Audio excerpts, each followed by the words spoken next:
आज घूमी घूमी करके मैं पहुंच गया काला घोड़ा फेस्टिवल। वहां पर पहुंचते ही मुझे पता चला गुल्लू गोटिया भी यहाँ पर है। उससे बात करने ही वाला था, तब तक कुछ बच्चे आके गुल्लू गोटिया के गोटी से छेड़खानी कर रहे थे। I mean by marbles। मुझसे ये दृश्य देखा नहीं गया तो मैंने कल्टी खा ली। मुझे वहाँ पर ऐसे भी लोग देखे जो कोल्ड प्ले के बाद जिन्होंने अपने कपड़े भी नहीं बदले थे। वो टी शर्ट उन्होंने कभी उतारे ही नहीं और आज तक लोग कहते हैं कि वो वैसे ही घूम रहे हैं। आसपास देखने पर मेरी नज़र उस बोर्ड पर पड़ी जो हर एक इंडियन आइडल कंटेस्टेंट देखना चाहता है। मटकी तोड़ने के उम्र में कुछ बच्चे मटके बना रहे थे ताकि उनके माँ बाप भी मटका लगा सके। इसके आगे बढ़ते ही मैंने देखा एक बढ़िया सा आर्टिस्ट वहाँ पर लाइट से छेड़खानी कर रहा था।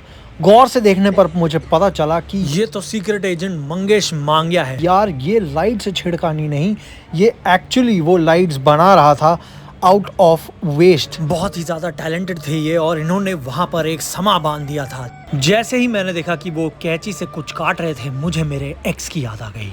जैसे ही मैं आगे बढ़ा मैंने देखा एक हाथ जिसमें से घोड़ा निकल रहा था और उस घोड़े के हाथ से एक हाथ निकल रहा था। ये नज़ारा देखते ही मेरे दिमाग ने गिव अप कर दिया था और मैंने ठान ली थी कि मैं अब अपने हाथ से अपना हाथ मिलाऊंगा। थोड़े ही पास जाने पर मैंने ठान ली कि नहीं, मैं अपने हाथों से हाथ नहीं, मैं अपने हाथों को अपने आप पर रखूंगा। मुझे भी कुछ समझ में नहीं आ रहा, जैसे आपको भी नहीं समझा। घूमते घूमते मैं पहुंच गया एक बूथ के पास जहां पर एक दीदी भूत बनकर टोपी लगाकर लोगों को टोपी पहना रही थी। उसके ठीक बगल में मैंने देखा कविता कपड़ा भंडार। थोड़ा पास जाके मुझे पता चला कि ये कपड़ा भंडार नहीं, ये एक घोड़ी है जिसका नाम कविता है और उसने ये सारे कपड़े जमा करके रखे हुए हैं। इन्हें पता नहीं कि इन्हें ये सारे कपड़े दान करने चाहिए, लेकिन ये वो वस्त्र धारण करके बैठे थे। शायद ये अंकल अपना चश्मा घर पर भूल गए थे। वो पूछ रहे थे इस कपड़े का कितना, और देखते ही देखते चांस मिलते ही उन्होंने लाइन मारी। ये मुझसे बिल्कुल बर्दाश्त नहीं हुआ तो मैं वहां से निकल गया। आगे पहुंचा तो मुझे इंद्रधनुष वाला घोड़ा दिखा। वो कह रहा था कि मैं घोड़ा नहीं हूँ, I am identified as them.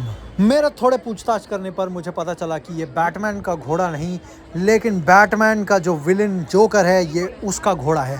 वो भागकर रानी बाग सब जगह घोड़े ही घोड़े दिख रहे थे, लेकिन ये क्या, मैंने देखा आधा घोड़ा आधा नर या नारी, कुछ समझ में नहीं आया। पास जाके देखा तो कैंची पकड़े हुए एक चुड़ैल वहाँ पर खड़ी थी। इसकी शक्ल देखकर मैं बहुत भयभीत हो गया। वहां से तुरंत निकलने का फैसला कर लिया। वहां से निकलने के पहले मैंने सोचा गुल्लू गोटिया को मैं भाई बोलते हुए जाऊं, लेकिन नहीं, वहां और एक बच्चा उसकी गोटी के साथ खेल रहा था, by which again I mean marbles. सफेद घोड़े को सलाम नमस्ते कहकर मैं निकल पड़ा, लेकिन ये क्या, मैंने देख लिया कि अब बस, ट्रेन और टैक्सी भी घोड़ा बन चुका था। तो मैंने ठान ली कि मैं चलते चलते अब घर पहुंचूंगा। रास्ते में मुझे मेरे गुरुजी दिख गए तो मैं रुककर उन्हें प्रणाम करके उनके पैर पड़कर मैं घर निकल गया।